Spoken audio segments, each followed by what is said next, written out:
A little boy has died after going on a ride at Adventureland. They said water parks were the safest way to cool off, but what if the slides, pools, and lazy rivers are hiding something far more dangerous? From deadly design flaws to heart-stopping malfunctions, these rides push the thrill too far and left families devastated. The latest on the 10-year-old boy killed at a Kansas water park on what is known as the world's tallest water slide. Verruck. It's actually the German word for insane, and that's exactly what it was. At 168 feet tall, this monstrous slide stood higher than Niagara Falls. Designed for three-person rafts, it launched riders down a 17-story plunge, only to shoot them back uphill at speeds hitting 70 miles an hour. It was supposed to be a marvel of modern water park engineering. However, with it being on this list, I think you can take a guess as to what it ended up being. August 7, 2016, the illusion was shattered. 10-year-old Caleb Schwab, son of a Kansas lawmaker, was decapitated when his raft went airborne. The ride's restraints were nothing more than Velcro straps. No shoulder harness, no safety bar, just thin fabric between life and death. The raft lifted off due to uneven weight distribution. Caleb weighed only 74 pounds, while the others on the raft were nearly triple that. He struck the metal netting frame at full speed. The ride was shut down, dismantled. The park never reopened. One fatal flaw, one boy's life, gone in seconds. You would think a slide without water would be safer. Well, think again. The Alpine Slide at Action Park was 2,700 feet of fiberglass, concrete, and pure unyielding chaos and stupidity. Riders sat on plastic sleds with a brake lever, supposedly giving them control. But those brakes, sometimes they didn't work. Riders flew off the track, skidded across abrasive surfaces, or slammed into walls. However, with that being said, it got even worse and deadly in 1980 when 19-year-old George Larson Jr. was thrown from his sled and struck his head on a rock. Guy died days later. Park tried to cover it up, funny enough, falsely claiming he was an off-duty employee riding after hours. Either way, state records from 1984 to good old 85 logged over 40 serious injuries on this one ride alone, and still it stayed open until 1998. Let's set the scene here. June 27, 2015, a night of music, lights, and vibrant color in like 6 years before anything bad truly starts to happen, Harambe, etc., etc. It turned into one of the worst amusement park disasters in modern history. At Formosa Funkos in Taiwan, over 1,000 partygoers gathered for the Color Play Asia event.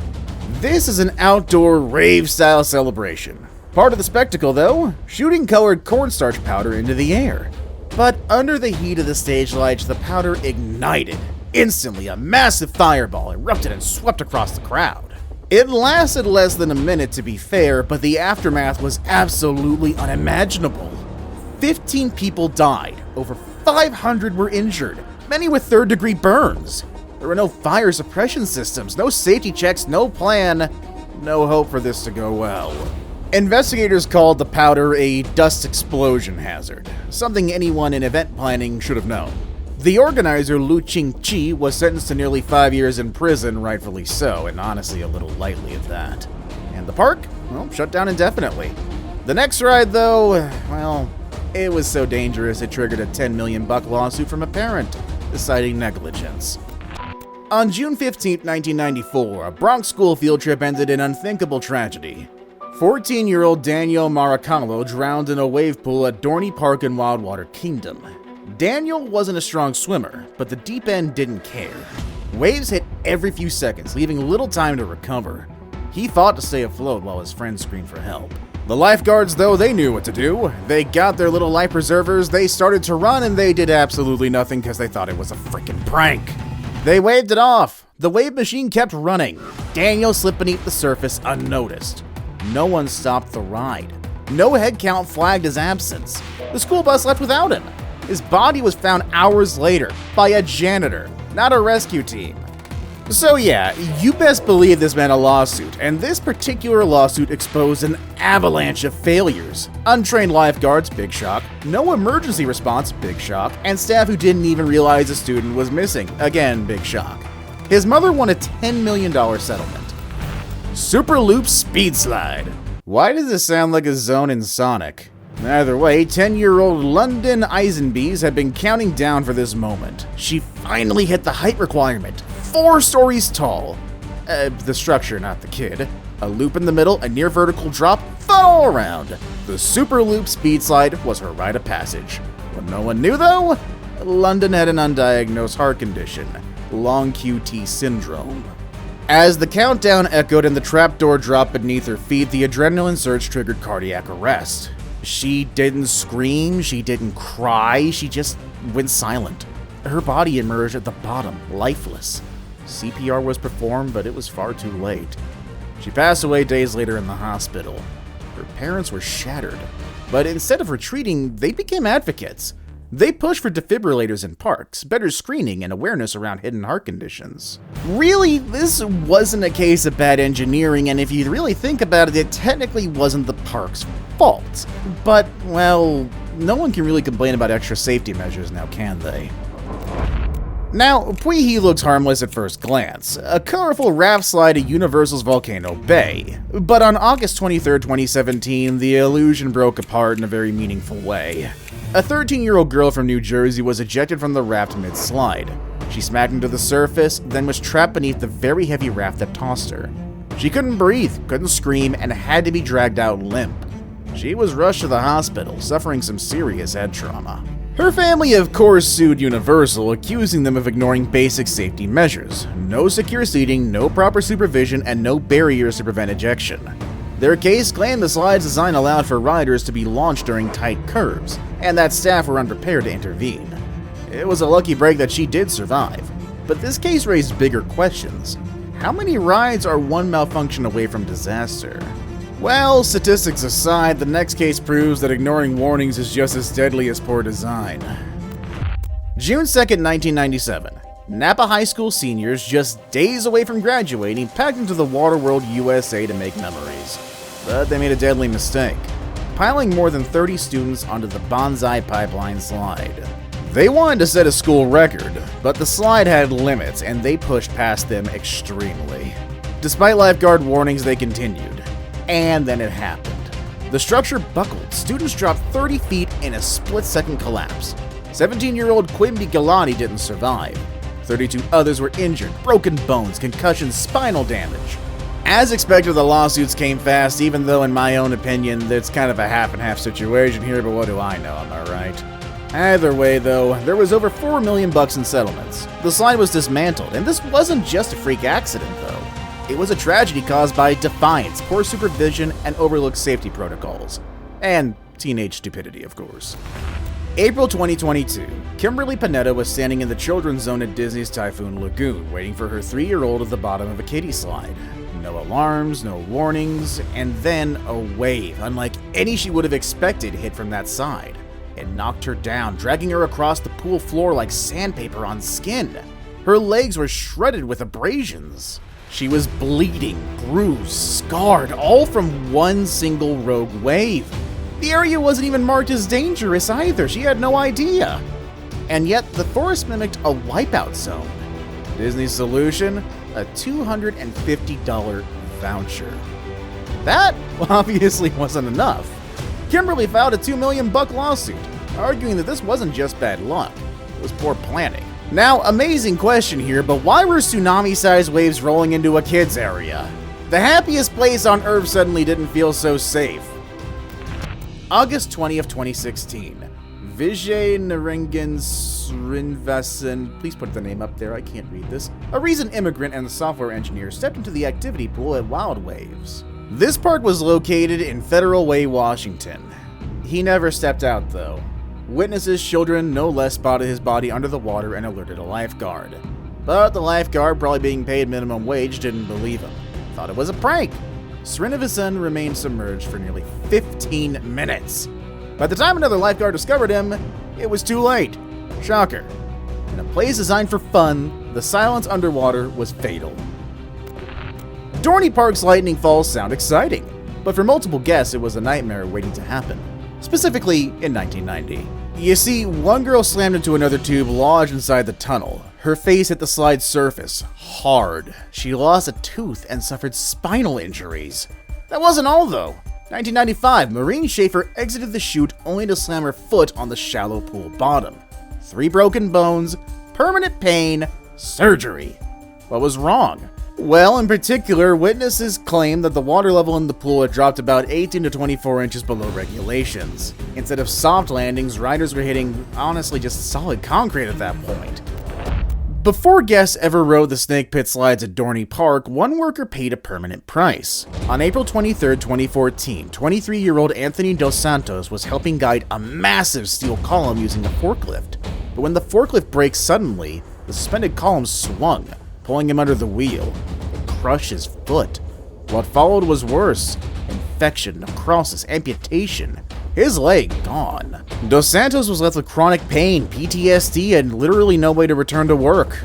The lawsuit that followed alleged multiple safety failures, no supervisor on site, an understaffed team, no backup precautions. A $2.75 million settlement did indeed help, but it couldn't undo the damage.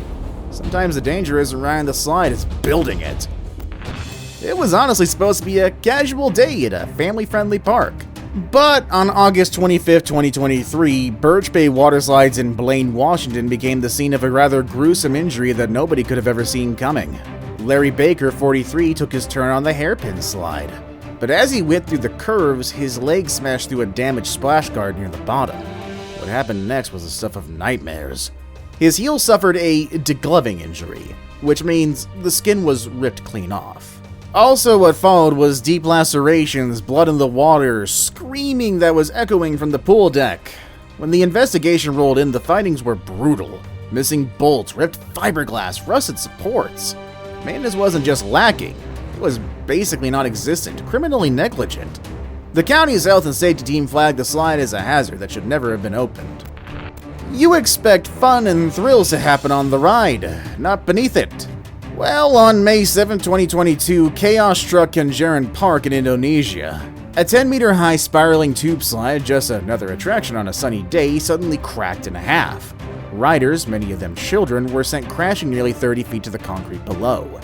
Eyewitness videos captured the sheer horror.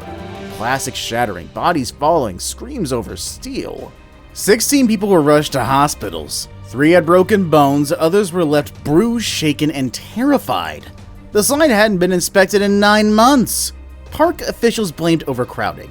Investigators pointed to fatigue in the structure itself. The city's deputy mayor immediately ordered inspections across all water parks, but the damage was already done. This wasn't a minor malfunction, it was a total structural failure. Disney is known for magic and a few other things, as we've seen on this list, but Humonga Cowabunga, that ride's been serving something else entirely. May 2024, Laura Reyes Marino filed a lawsuit after she blacked out mid-slide, allegedly suffering a traumatic brain injury. Funny enough, she wasn't on a raft. This ride shoots you down a steep 60-degree slope, 214 feet long. Just your back on the slick fiberglass, which already sounds uncomfortable in itself. According to her claim, she slammed to the side of the slide and lost consciousness. No brakes, no helmet, just speed and momentum. And bad luck, too. Her case, though, wasn't the first. Heck, only a year earlier, another guest reported injuries from the same ride. 2 serious incidents, same attraction. Same question: how much speed is too much? Critics argue that Humonga Cowabunga's design leaves no room for human error or basic body control.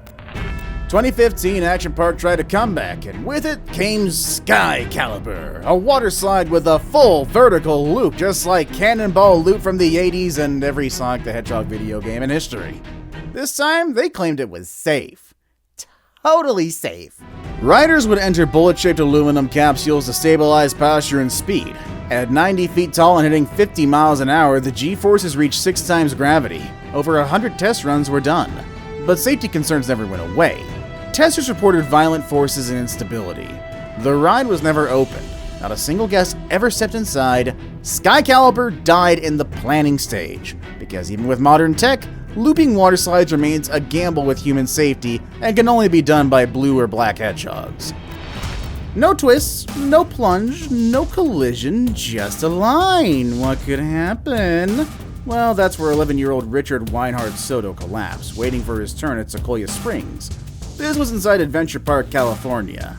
August 24, 2024. A day that began with excitement ended in heartbreak. Richard had a congenital heart and lung condition, 6 open-heart surgeries by age 11. But he looked healthy, felt strong, and then his body gave out. Near the top of the slide tower, no doubt. He actually dropped. A young girl noticed and ran for help. His mother, Maria Velasco, reached him moments later, too late to save him. While CPR was attempted and paramedics did arrive, the damage was done. He was pronounced dead at Kauai Health Medical Center that evening. The park wasn't blamed, but the moment left an unforgettable scar. A GoFundMe raised over $24,000, and the family's message rang clear. Even fun should come with awareness. Richard's story is a quiet reminder that sometimes the danger isn't in the ride. It's what the ride never knew was there. Water rides are supposed to be low-key, family-friendly fun. Unless you're reading this list, then you know otherwise. The kind of fun that you'll laugh through together, but on July 3rd, 2021, Adventureland's Raging River flipped that image upside down, quite literally. 11-year-old Michael Jaramillo died when the raft carrying his family overturned. Trapped underwater, he couldn't escape. His brother and father were severely injured trying to save him. Investigators later uncovered a storm of negligence. The raft was underinflated, emergency drains didn't work. And here's the kicker, they've been patching leaks with Flex Seal, a product meant for home repairs, not amusement park safety. That's a lot of damage. The Iowa Division of Labor slapped the park with 17 safety violations. This wasn't a tragic fluke, though. It was avoidable, and it was preventable. Raging River was permanently shut down in 2023. But for the Jaramillo family, that decision came 2 years too late. When safety shortcuts pile up, it's not a matter of if disaster will strike, it's simply when. Hydro, Oakwood Theme Park, Wales. April 15, 2004. 16-year-old Haley Williams climbed aboard Hydro at Oakwood Theme Park in Wales. The ride, which was essentially a massive splash coaster, had a nearly 100-foot vertical drop, but her safety restraint wasn't secured. CCTV footage showed her lap bar open and unlatched as the boat ascended. No staff bothered to double-check. As the ride plunged, Haley was thrown from her seat and fell to her death. She landed on a 10-year-old boy standing below who was also injured. Investigations confirmed staff skipped mandatory checks. Oakwood was fined £250,000. By 2008, they had switched to over-the-shoulder restraints, but the damage was done. The ride was renamed Drenched, but never escaped the shadow of Haley's death. The park itself shut down permanently in March of 2025. Some mistakes are too loud to ignore, and too heavy to outlive. Now, shit from theme parks to your own backyard, because even at home, slides can maim. A staple of childhood summers, the slip and slide may look harmless, just a wet plastic sheet for sliding. But in the wrong hands, or rather wrong age group, it can become a death trap. Originally launched in 1961 by Whammo, the toy was meant for kids, but when teens and adults began using it, things went sideways. In 1993, the U.S. Consumer Product Safety Commission issued a formal warning. Adults diving onto the slide risked spinal injuries, neck compression, and even paralysis. Between 1973 and 1991, at least 7 adults and 1 teenager suffered catastrophic spinal damage. Some ended up quadriplegic. Whammo didn't recall it, but did slap massive warning labels on the box, for kids only. Mind you, it's still sold today, but it's a reminder that even the most innocent-looking fun can turn dangerous fast if you're not doing it properly. Final case, though? Well, this one stirred up a global debate on gender, safety, high-speed design, and also, I guess, just weird names in general. Area 47 in Tyrol, Austria is Europe's extreme water park.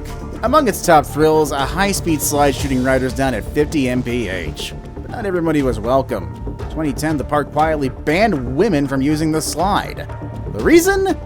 Too many internal injuries? Sexist? Or I don't know. Well, I guess they actually did have something to back this up, though. A woman on a similar slide in the Canary Islands nearly died from severe damage caused by water pressure, apparently. Area 47 consulted doctors, engineers, even insurers. They reached the same conclusion. The slide's pressure created a disproportionate risk to female anatomy. Outrage, of course, followed. I mean, that kind of goes without saying. Critics cried discrimination. The park defended the move as medical necessity, not bias. Regardless of motive, though, the message was clear. Some rides aren't meant for everyone, and some thrills, they come with a cost your body might not be able to pony up. These stories prove that one mistake can change everything. Stay alert, question the safety, never assume it's just harmless fun. Don't be sexist, I guess, I don't know. Either way, behind the splash, sometimes the danger runs deeper than you'd think. Later, everybody.